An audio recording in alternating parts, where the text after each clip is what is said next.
Ei, hola, bon dia. Hem de parlar de moltes coses. Primer de tot, el pare de l'Eren. Semblava bona persona, en Grisha, Uah. Tu has vist què ha fet? Bueno, el que va fer és un monstre, això. I que, per com és el seu tità, jo crec que hi ha una mica de relació amb l'orangutitan. No sé, ho deixo anar. Però clar, i el més fort és... l'Eren se l'ha menjat.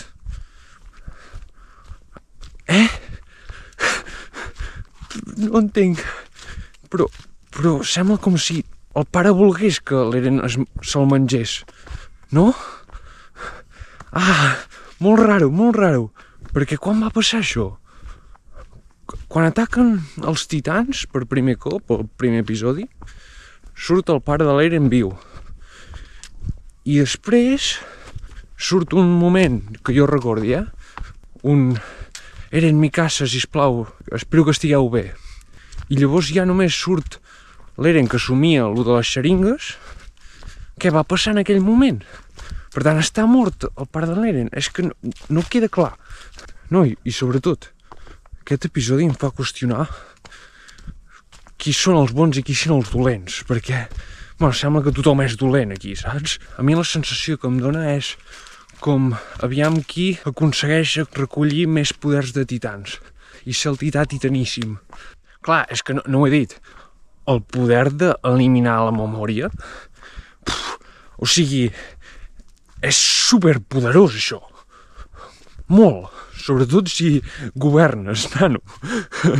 Que clar, és un poder que, o sigui, no és res físic, però és que et destrossa la vida.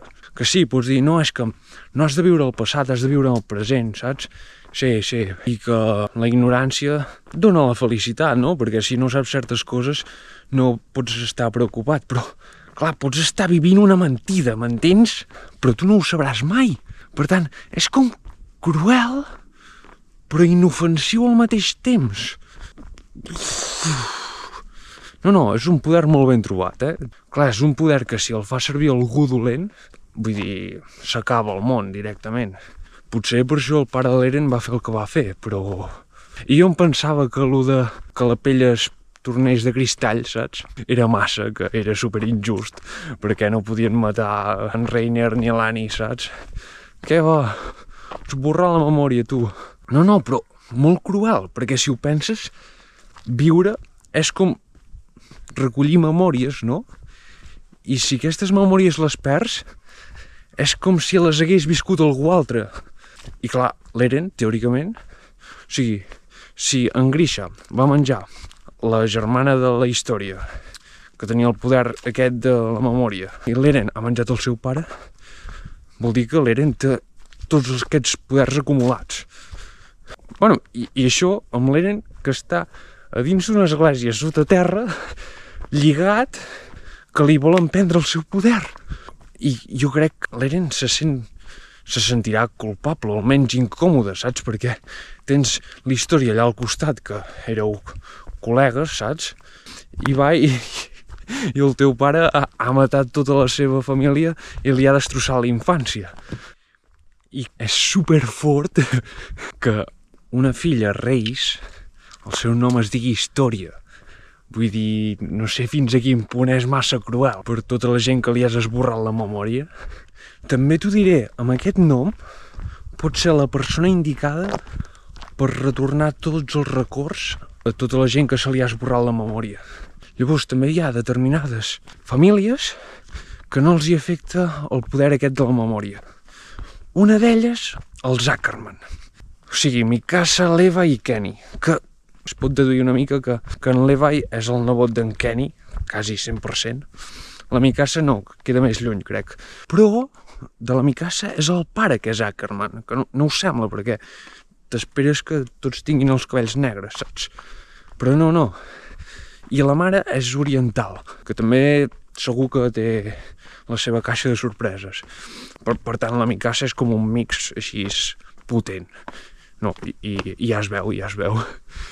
Una cosa que no em queda gaire clar és que parlen de bloodline, vale? Com el llinatge o la nissaga, saps? Que és, jo entenc que és com la família, vale? Però, o sigui, si tens un pare Ackerman i la mare, posem-li Reis, vale? Tu què surts? Ets una barreja dels dos? No sé, això no queda clar. Llavors, qui s'ho està passant massa bé és en Zachary. Tu, està gaudint com un nen petit. Vale que els hi tens ràbia, però... Tio, calma. Jo me l'imaginava un senyor seriós, saps? Però aquí ho està aprofitant l'oportunitat. També m'ha fet molta gràcia en Kenny quan va visitar el seu avi i el seu avi li pregunta: què, Kenny, estaves matant policies altre cop? Saps? Vull dir, no sé, aquí lo típic seria estaves emborratxant-te amb els amics, fumant, el que sigui, saps? No. El mal hàbit d'en Kenny era matar policies, saps? No ho podia evitar. I un altre cop, em sap greu ser pesat amb One Piece, però Frida, com et diguis, torna-li el barret en Rufi, sisplau. I això ha sigut una mica l'episodi d'avui, que acaba, això, amb l'Eren encara està viu, saps? Ningú se l'ha menjat. Estan a punt d'entrar en l'Eva i companyia, hi ha en Kenny també per allà, vull dir, està a punt d'esclatar tot. O sigui, ens veiem al següent episodi i ja amb qui surt viu. Vagi bé.